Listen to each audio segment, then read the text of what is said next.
Welcome back to Dominate Your Day. Today I have a special guest with us, Marla Mervis-Hartmann. Marla is a coach. She's a professional speaker. She's been a TEDx speaker, and she has a business called Creator of Love Your Body, Love Yourself.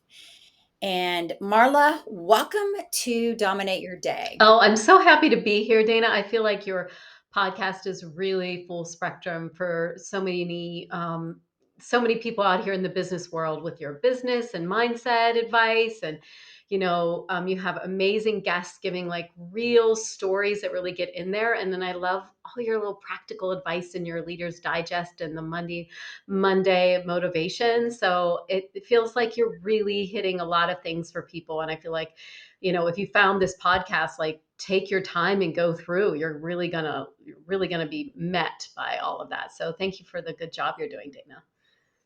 Well, thank you. And well, two things about Marla that you guys are going to love. She lives in Hawaii, which is, I'm so jealous. Um, she's designed her, we talk a lot here, Marla, about not living your day by default, but designing your day. And I have a feeling you've been designing your life by everything that I've been reading about you and all that you've done. But I would just love to dive in to this work you're doing and this launch of your new book. So tell us, it's 2 weeks ago you launched this amazing book to help others. And I want to hear a little bit about, can you tell the audience what you've just done? Yes. It's So pretty for those of phenomenal. you who are watching can see me, here's my book. It's called Befriend Yourself, Finding Freedom with Food and Peace with Your Body. So my work has been, well, before I started doing the work, the work was healing my own dysfunctional relationship with my body and food. Right. So, unfortunately, like a lot of women out there, we can have very dysfunctional relationships with our body and food, and that is normalized in our culture, right? Diet mentality, over dieting, over obsession around our body and our food, controlling our body and our food, getting back down on ourselves about not being able to stick to a specific diet, and the shame and the comparison and all of that. And I did all of that. I did the control, I did the binging, I did the over exercising. I I dabbled in all of the insanities around food. And a lot of that came from this feeling of I'm not enough. My body isn't good enough. I'm not enough. And so Mm. over years of healing, and it really took me a long time, and I feel like I still am, still learning and healing. I'm in this body. I'm still learning how to care for myself and love myself, and especially in this season in my life as a 51-year-old woman. It's very different when I was in my 20s. There's um, and so what I do is I help people. That's what I help. I help people to heal their relationship with their body and their food, and to not just stop there, right? So here we are in this podcast talking about dominating our day and dominating our life. We're doing these, we're healing these relationships because they impact everything. And for those of you out there who are listening who do have obsession about your body and your food, you know how small your life can become. So think about what would happen if you actually shifted and changed this, how that can change everything. So, Marla, let me ask the question. Was there something in your past that you stopped and went back and found that helped you heal? Or was there a big event that happened with food and with your body image? What happened to kind of cause you to go, oh my gosh, there's nothing out there that I can find to do this, so I'm going to do it and I'm going to help others? What was the moment? Right. So there were many dark nights of the soul. And the dark nights of the soul would be, the binge eating and or just the feeling of like I can't control my food and I'm going to be this way for the rest of my life. And so I can remember, one of those nights and really gearing myself up and being like, I'm not going to do that anymore. I'm going to get my weight to this number and I'm going to get my food in check, right? And I'm going to finally control everything and everything's going to be fine. And then I'm going to live my life because I really thought that the only issue I had was my food and my body, that it just wasn't right. So after getting that body, stepping on that, if you watch my TEDx talk, you'll see that that's what I share in there, is how I stepped on that scale and saw that number. And that was probably one of the most miserable times in my life. I was so miserable. Mm, And so I realized that it had nothing to do with my body and my food. It had everything to do with mm, it because it was my relationship with it that I needed to change, but it was actually this internal healing experience that I needed to handle. So I needed to learn how to cope with life, cope with stress and life, cope with early early wounding, big T trauma, small T trauma, and deal with all these things, and not use food and not use my body as the cop out, right? Blaming it all mm, on that. So I from that point on is when I realized I need to heal this. And that's what took me on this road of recovery.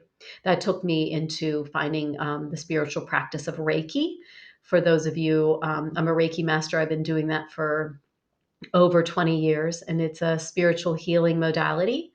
And it really brought in this higher vibration of love, right? So mm. at the end of the day, Dana, don't we all just want love? Isn't that the end Yes, of absolutely. the bottom of the bottom of the bottom? It's love, right?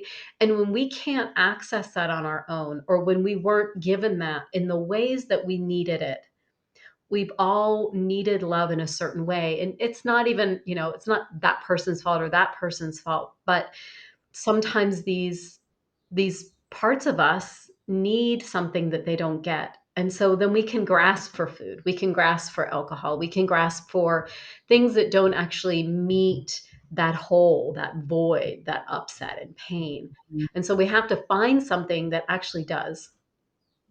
And so for me, that's what that his journey has been. And so I found Reiki. I dove into a lot of spiritual studies and began to heal from the inside out. And what I've realized along the way is that all of these things that I've learned has been about me serving others and helping others, because I see Mm, the epidemic that it is, the epidemic of women who are in such comparison mode and really missing out on, mhm. like, here we are, like, if you're listening to this, you are a leader. And Mm, right. where are we stopping that leadership because we think that we're not enough, that our body isn't enough, that we can't Mm. show up in the body that we are, and then we have to fix ourselves before we can serve and become that leader. And that's that's a big misunderstanding. It's funny. I think we're in this modality now in the culture of really talking to ourselves with the wrong things. Mhm. And there's so much coming at us in so many different Mhm. ways. Whereas I know our parents, even I have a 9-year-old granddaughter. I have four, one on the way, but four granddaughters, and they're all 9 and below. And I'm watching them, and and their mom's pretty particular about not letting them have screen time, things like that. But the moms are having screen time. And I just came back from my daughter was hosting a panel for female founders, and they were talking about well-being. And so many of these women, I think the biggest challenge right now that we're all having is there's so much information coming at us. And then we're creating those thought patterns in our mind that aren't true, right? So I'm really intrigued by the work you're doing here about self-worth and about the relationship with your body, with food. How how did you find, you said Reiki was a big thing for you, but was there just an unpeeling of the onion as this came through? I mean, isn't one day you just say, okay, I'm going to lose, whatever poundage you lost and do this? I mean, what was the journey that you found, and what do you hope that people will get from your book, that once they pick it up and start reading about finding this freedom that you talk about, what is it? What is it that they can do? Well, First off, I didn't lose any it wasn't like I lost weight and then I found it. I've been in a body that's been thin and strong and healthy. And so for me, it wasn't about losing weight. It was about being happy in the body that I am. So it's just more the body self-image that we hear about so Yeah, much with young girls and and this is the thing, negative body image isn't it doesn't it's not prejudice. It shows up in women who with the ideal body. It shows up in women who are more, have more flesh on them. It is everywhere. It's rampant, and it's unfortunately it's available for everyone to pick up because diet culture, and what you were saying was very interesting, just about what we're ingesting, not just our food, but what are we allowing into social media. Now, if you're listening to this podcast, we may be preaching to the choir because you are allowing yourself to be fed information that boosts you and brings you up. And so thank you for being here, and more of that. So noticing what it is that you are listening to. Notice what you are taking in, and if that makes you feel if that makes you feel less than, right? That is so important to be aware of that and choose differently. We are in this culture where there's so much choice. Because there's so much information coming at us, it can feel a little overwhelming. And so we really have to reclaim. We have to reclaim our voice. We have to reclaim mm, our bodies. We have to stop giving our choice around what our body looks like and the food that we eat away. So I was leading a workshop just a couple days ago, and one of the women was like, I just can't even, like, I don't even know what to eat. Like, I can't eat that vegetable. I heard is creates, this inflammation, and I'm not supposed to eat processed, which I know. And then she just went on and on and on. She's like, I do not feel safe because everyone's telling me that what I'm eating is wrong. And that is true. That is true. mm, We can get so much information, and so what we need to do, so the way to handle that is to pull back on all of that and tune into our own body, and in allowing our body, us to be sovereign. I am mm, sovereign and I choose what is right for my body. Now, it doesn't mean we may not, research something and learn something about our diet and our well-being and try that on. But this is the thing that I see, Dana, with a lot of people, is they will check that advice out or that research around a certain diet or a certain food, and then when it doesn't work for them, aka they don't stick with that diet or it doesn't make them feel good, they blame themselves. They go into mm, shame and they think there's something wrong with them. No, these are smart ass women. These are women mhm, with intellect and have gone to have so many degrees, and they know at the end of the day that they're smart, and yet they still get tripped up in thinking that there's something wrong with them when the whole system is rigged. It's rigged against us to go from one diet to another, from one thing to another. And so we have to see it for what it's worth and not blame ourselves or shame ourselves for a system that's broken to begin with. But the thing is, so yeah, so what do you do with your mindset? What would be advice you'd give to that woman in your workshop as she's saying that to you? so the advice If is she's stop listening, tune into your body, notice what works for you. When those voices mhm, come in, take some breaths, calm yourself down. This is the thing, when our nervous system is fired and we're in that state that this woman was like, I don't know what to do, I don't know what to do. That's never the time to make a decision. good point. It's never, Good point. we're never in that right place to make a decision. And this is the thing, we will make decisions from this place because we're trying to get out of this state. We're trying to get out of the overwhelm. So we make a decision to help calm that. But what we first need to Mhm, do is to calm the overwhelm, calm the fear, be with the part of us that is, I don't know what to do. I don't know what to do. And literally, I mean, sometimes what I'll do, Dana, is I'll just like, oh, I don't know what to do. I'm just kind of I rock myself. I'll take some breaths and just calm down. It's like, okay, I can feel that fear. I can feel the fear of not making the right choice. And for a lot of women who are high achievers, they want to get it right. Yeah. And they want to do it fast. And they want, what, give me the simple, what's a simple, Give quick me the way? simple way. And this is the thing. This is your body. This is your Mm, intimate experience with yourself. This is your soul we're talking about. We're not just talking about a vehicle to get something done. We're talking about this vehicle to be of service and to be able to care for yourself and your family and others, right? So to slow down is the gift that we give to ourselves and others. And so I love it feels like what's the saying? Slow down to speed up. this. Yep. I was just thinking that, is a little African proverb or something, I think I Yeah, and remember. it's so Yes. true. It's so true in this in Yeah. this space because if we don't slow down, then we're wasting all this time searching for the next thing. And the next thing doesn't come. The next thing is the space of connection to ourself. That is the next thing.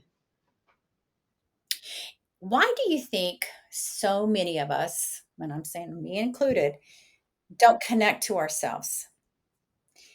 Oh yeah, let's talk about that. You know what I'm Oh yeah. saying? Yeah. So, This is big stuff. this is big. This is big stuff right here. We don't want to go there probably because it's scary and shameful and all those things, but just curious on what you see in your work, why women don't want to go there. Yeah, well, I'd be curious to why you don't wanna go there, right?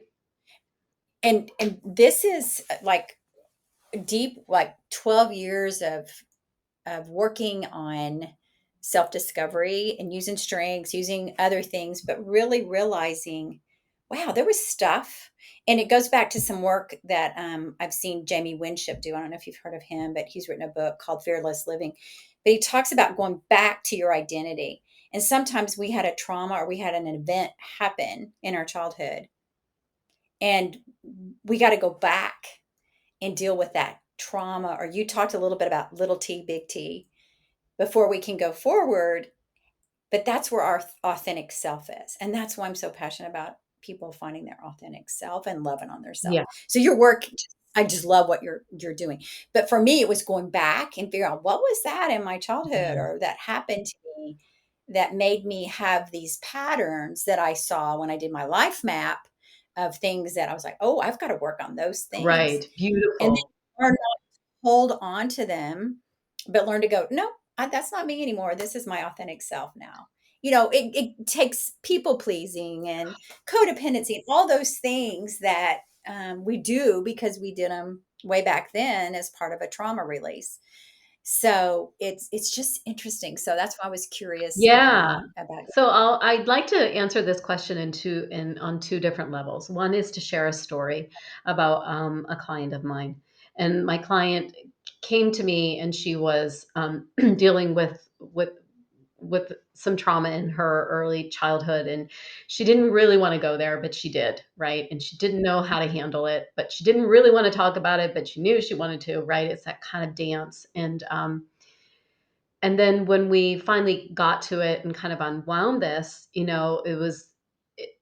it it was really having her realize that by her not being with it and not talking about it and dealing with it for all these years, the thing is we think we buried it, but Yes. it's there. So what happened is for her in her life, it was creating havoc. She wasn't having intimacy with her partner. She wasn't able to show up in all these ways with friends, and she was completely shut down. So she thinks that she's hiding it, but it's creating all of this mess. So literally Mm, we're afraid to be with it, but we're actually with it all the time. all, So good it's point. there. So by actually Yeah. addressing it, we're actually moving through it so that we can breathe and we can let it go. So on that level, that's like the one way that we want to address some of these things to be with us. Now, on another way, For me, what I noticed is if I slow down, I'm going to have to feel myself. And if I feel myself, and I actually listen to my body's going to tell me to slow down. My body's going to tell me to rest and not go for a run. It's going to tell me to eat food when I'm not supposed to eat food right now. I'm supposed to eat it like 2 hours later. I'm not supposed to be hungry, right? So I shut all my body cues off. I completely cut myself from any sort of cues because I wanted to completely control because I didn't trust my body. I Mhm. thought that if I trusted my body's true, authentic um, needs and desires, it was going to get me way off track. And so this is a process, Dana. It's not something that Yeah. we don't turn the trust as a light switch on and off. We have to lean in and be like, I'm going to, and this is what I had to do is like, for today, I'm going to listen to my body right now and I'm going to rest instead of exercise or whatever it was. Or even just for this meal or even for this moment, it's like, no, I'm actually really hungry. So I'm going to Mhm. allow myself to eat, right? Or I'm going to allow myself to say, no, I actually don't want to be with that person right now. I don't feel safe. I don't feel calm enough to be with that sort of personality in this moment. It's going to activate me in ways that I don't want to be, and it's going to have too much of a big effect. So we learn, we relearn, we unlearn, um, Mhm. and from that place becomes a deep trust with ourselves. And I'm still learning that. I'm still learning Mhm.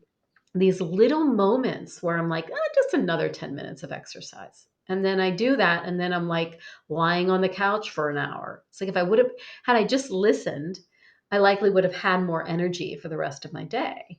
So like our body has so much wisdom, and we give so much power to our brain, but our body Mhm. houses the truth and it connects to our higher self in such a way that we can just waste so much time listening to our mind. Yeah. What is it they say? We have 90,000 thoughts a day, and half of them are from the thoughts you had the day before, and most of them aren't true. And so it's like, Totally. Yeah. how do we so I love this concept of just listening to your body, no matter what the moment is, or no matter what you think you're supposed to do, right? So when you wrote this book, tell me who you wrote it for, and what do you want women to get from this book when they read it? What would be some key takeaways Yeah. that you'd want them to take from your So book? when I wrote the book, I was thinking about my recovery. I realized that the through line was that I literally learned how to become my own best friend. That is how I healed myself by taking Gosh, I mean, I have such great friends, Dana. I was born into a family with 2 sisters. My mom's amazing. Like, we are such good friends. Um, Mhm. and I have tons of amazing women around me, and I'm a good friend, but I wasn't a good friend to myself. And so I had to learn how to become a good friend to myself and take that into my relationship with my body and my food. Like, what would my best friend say right now? How would I handle this situation if I were my own best friend? And so this book is this book is highly relatable because my story is not something that's completely unique. My story is something that you will likely read this story if you're listening to this podcast this long, you will likely read my book and be like, I can totally relate to that and I can relate to that and I understand that moment and I understand that moment. So I bring you into my story in a way where I'm telling it from the storytelling, and it's so important because that gets in. We embody stories. They get into our cells. They get in, and it can be quite magical, right? So I'm not giving you this how to like do this, do this, do that. I do in some ways, but it's more from an inside out experience. So this is for every woman who has a body, who has a struggle around their body and their food. Maybe it's not food in your body. Maybe it's another substance or another obsession. You could use this book in that way. Um, However, what I see, Dana, is I see that there are so many people that are struggling and don't realize the impact that that has on them. They think because they don't have a full-on eating disorder, that they don't deserve to do the work to heal. They don't realize, because they've been doing it for so long, and because the people that are around them are likely still in that diet talk, that diet culture, talking about their body and their food and comparing and all of that. It's so incestuous that we don't realize that we're steeping in it. And so Mm, when we finally get our head out of the dirt and realize, whoa, I'm living here, and the possibility and the impact it has on everything. And so what I have realized, and it's come with some remorse and grief, is the amount of wasted time that I've had in my life on only focusing on my body and only focusing on what I was going to eat. And I made my life really small. And I think and mm, I think this may resonate with a lot of people who are listening, because we do have high achievers here, is mhm, that I felt I felt that I was powerful. I could feel that I could make an impact. I felt that, and I that scared me. mm, Especially because when I was in my full light, I saw how that affected people around me. I had jealousy. I saw that my light created shadows on people, and I felt responsible for that. And so I mm, dimmed my light because I didn't want others to feel bad about me being me. And I've mm, heard that from other clients. Like, I had this one client, she was just like, "Marla, I felt myself, and that was I'm scared." Like, I get chills saying that, because she felt her power, and then she was just so deeply into the binging. And because it becomes this mask, it becomes this dimming of our light. And I know that at one point I chose that because I wanted to feel like I was like everyone else. I wanted to feel like I had an issue, I had a problem. So I'm just gonna dumb myself down and make myself small, because if I let myself be the fullness, like, I don't know how to handle that. I don't know how to mm. what if I do succeed in everything? Whoa, holy man. Wow. You know what's interesting is you sound a lot like me, where I grew up with sisters and a mom and loving community, lots of friends. But yes, befriending yourself wasn't there. Mhm. And that, I can see when in family units where there's a lot of struggle, but it sounds like you had good people around you, right? It was just you, how you were treating yourself. Yeah. Is that what I'm hearing? Yeah, I think so, and I have I've worked with so many people who are like, I was never taught how to love myself. I was always taught how to take care of everyone else. Yep.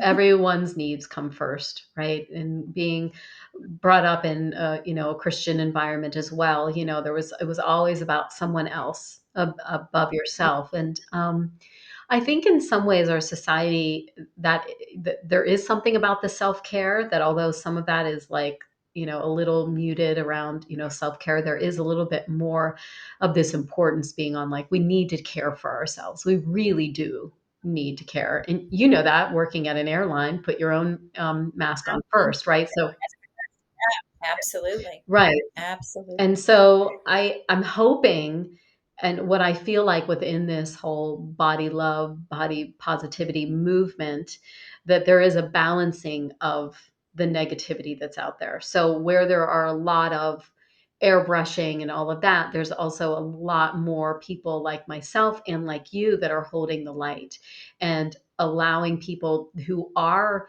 leaders to actually be in an environment where they can be lifted up, and they're lifted up by other people who are leaders. And so to be surrounded by leaders can be a very important thing to allow yourself to grow and grow and grow. So it's not like we toss away Mhm. our friends, our family. No, but we allow ourselves to be in an environment that encourages our growth and sees our growth and sees our light as something that's very exciting rather than that light is something that is scary for someone else or uncomfortable.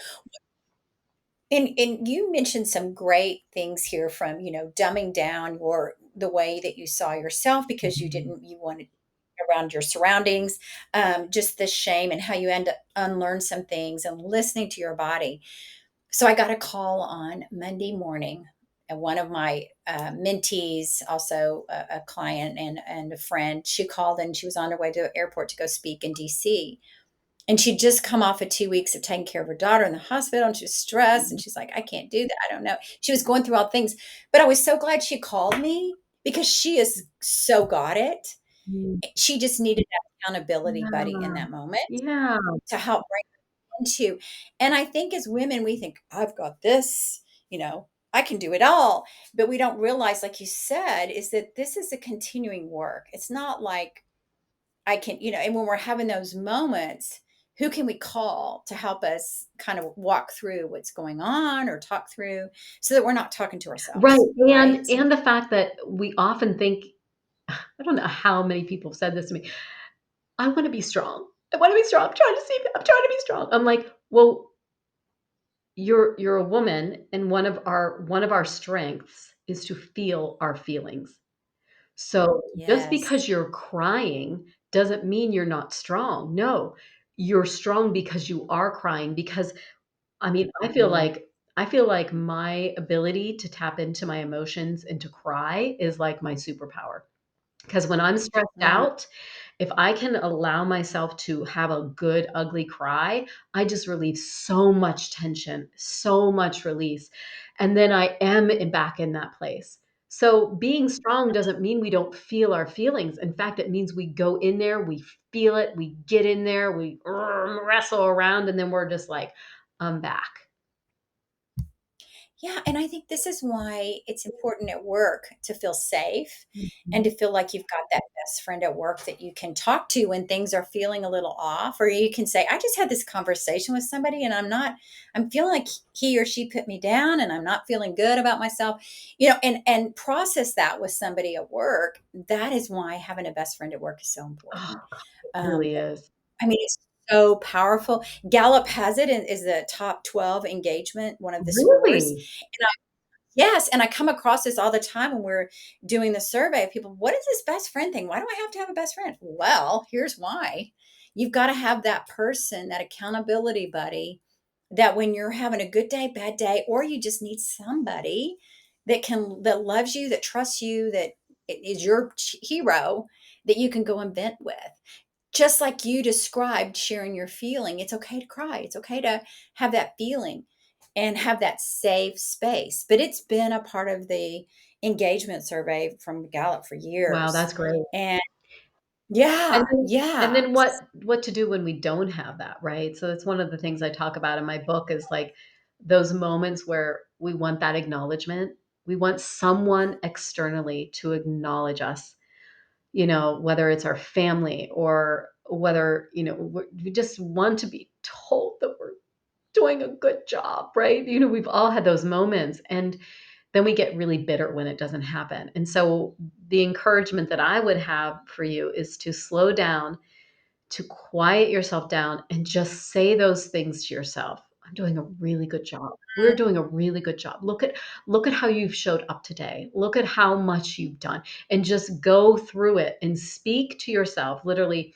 out loud, write yourself. This thing, we're talking to ourselves all the time, right? We're constantly talking to Absolutely. ourselves, so don't act like this is crazy. This is in line with what we do. So I'm inviting you to do that in a more positive way and just be like, speak to yourself and give yourself Mhm. what you wish your boss would say, your partner would say. You know, you have an outfit on, you want someone to acknowledge it. You say, "Oh, I'm looking good," right?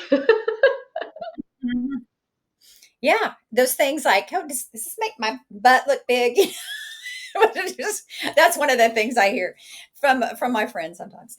But I think here's the thing, Marla, as we think about this work you're doing, and as you think about this audience that's listening today, that female founder out there, that female executive leader, that's just kind of never taken the time to love on herself and to have that deep compassion and care that you talk about in your book, what would you tell her right now to do? And what is it that we haven't talked about today that's coming up for you now that you want to make sure she hears from you?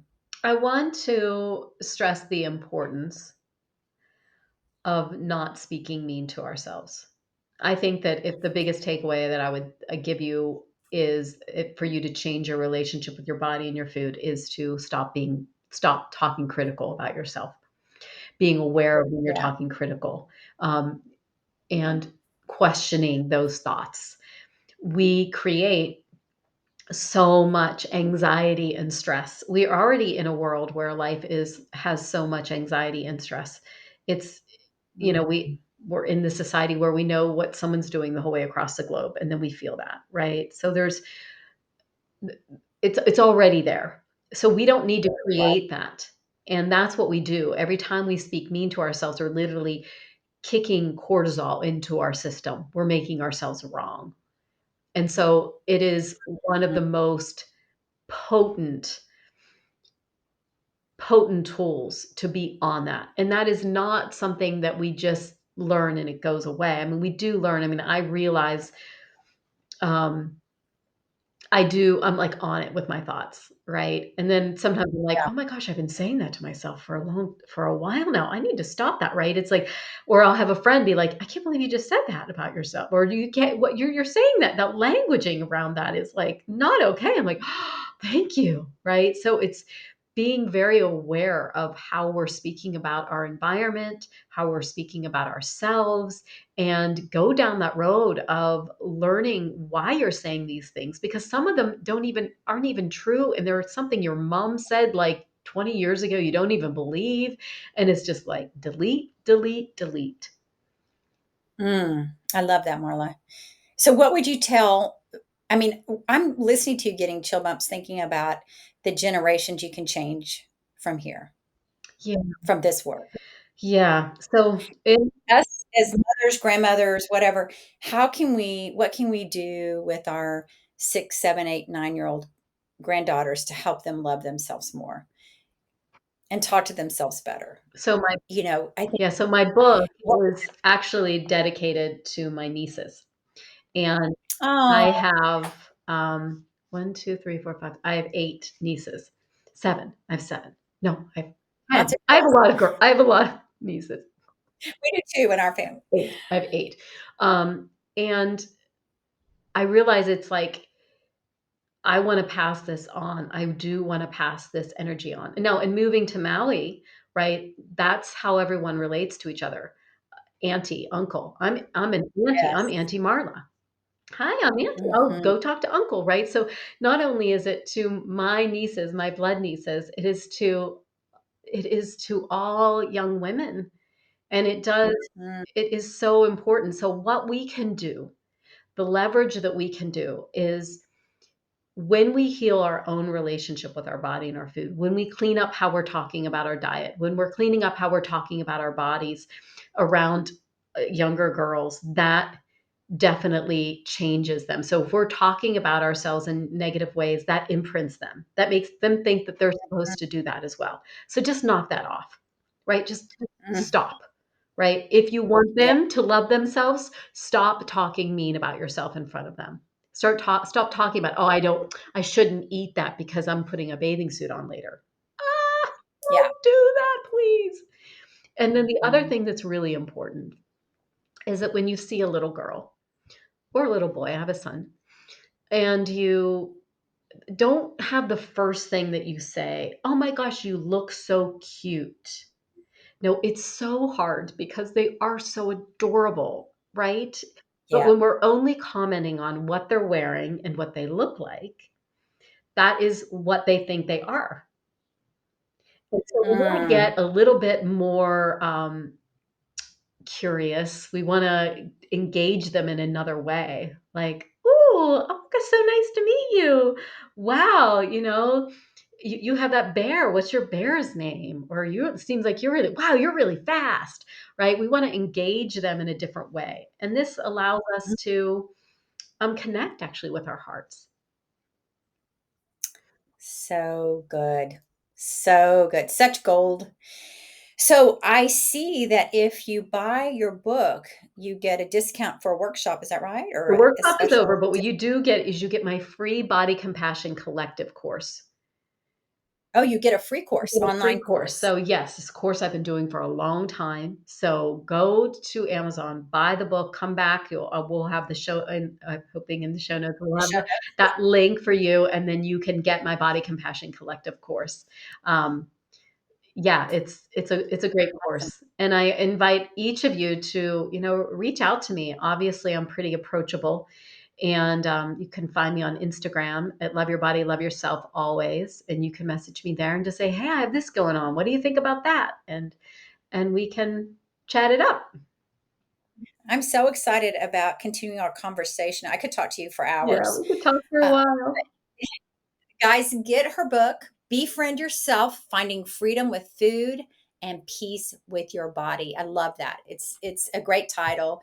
Congrats on the launch of your book. I cannot wait to continue to follow you and learn more of your wisdom Mm. in this journey. And thank you for going on this journey yourself so that you can then help others. So we really appreciate it, Marla. And thank you for being here today. Thank you for having me. What a great conversation. Thank you, Dana. Thank you.